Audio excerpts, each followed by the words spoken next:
José, tu as sûrement lu les histoires sur les deux CHSLD de Montréal, l'île de Montréal et l'île de Laval. Le CHSLD Héron, qui est un CHSLD privé, et le CHSLD Sainte-Dorothée, Sainte-Dorothée étant sur l'île de Laval. Bon, il y a eu beaucoup de décès de personnes de ces deux mouroirs-là. Il faut être bien conscient que les CHSLD, généralement, admettent des personnes qui vont décéder dans une fenêtre de 6 mois à 2 ans. La moyenne étant exactement quoi, je ne le sais pas. On ne nous le dit pas trop souvent. Et on fait bien attention de ne pas appeler ça des mouroirs. Ce qu'ils sont.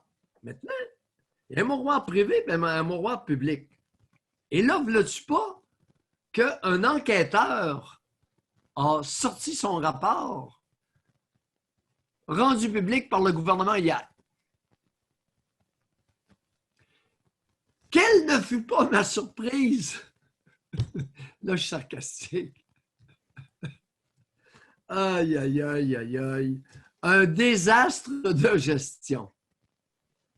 José, rappelons-nous quelques-uns de mes propos et ma réaction lorsque le premier ministre du Québec a mentionné on a besoin de bras dans des CHSLD. Oui.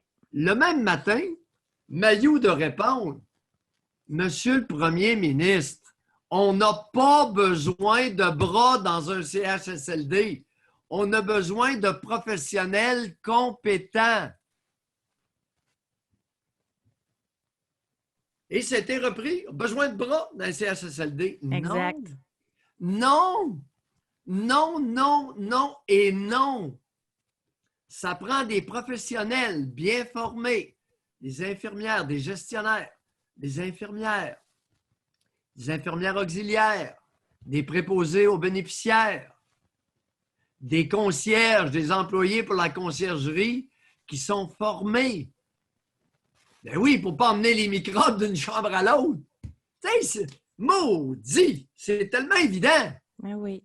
Ça ne prend pas des bras, ils vont tous foutre le bordel. L'éducation, c'est une répétition jusqu'à l'intégration. Je répète, éduquer, c'est répéter jusqu'à temps que l'être humain est intégré. Et ça vaut pour beaucoup d'adultes. Êtes-vous en train de dire que ça va prendre plusieurs vagues pour qu'ils comprennent quelque chose?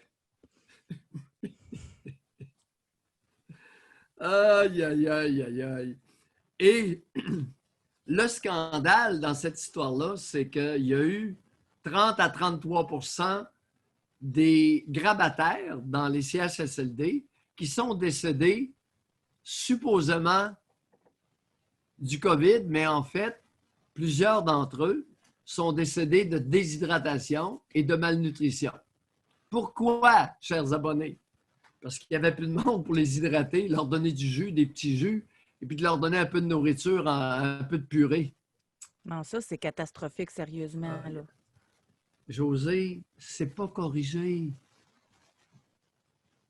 Alors là, j'interpelle, Jean-François va avoir du travail ce matin, j'interpelle François Legault, le ministre de la Santé, Christian Dubé, et Geneviève Guilbeault.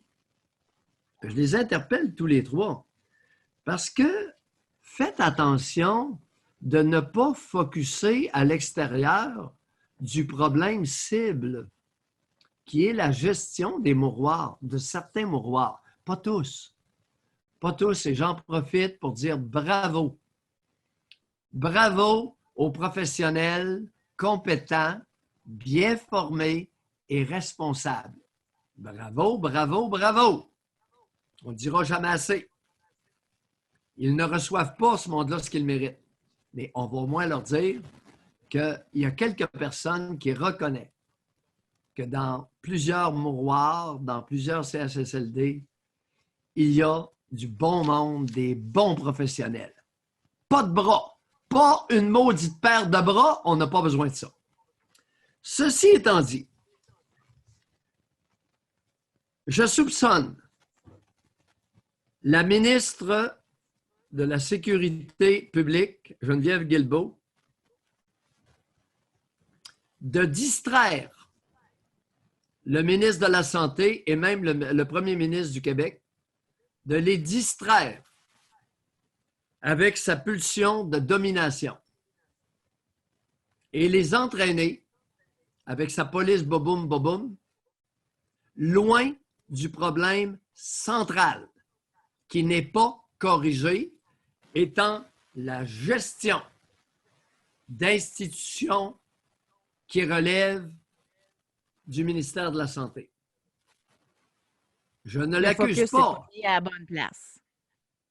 Je ne l'accuse pas. Je la soupçonne de plus en plus de distraire le premier ministre et son ministre de la Santé, de les distraire du cœur du problème actuel.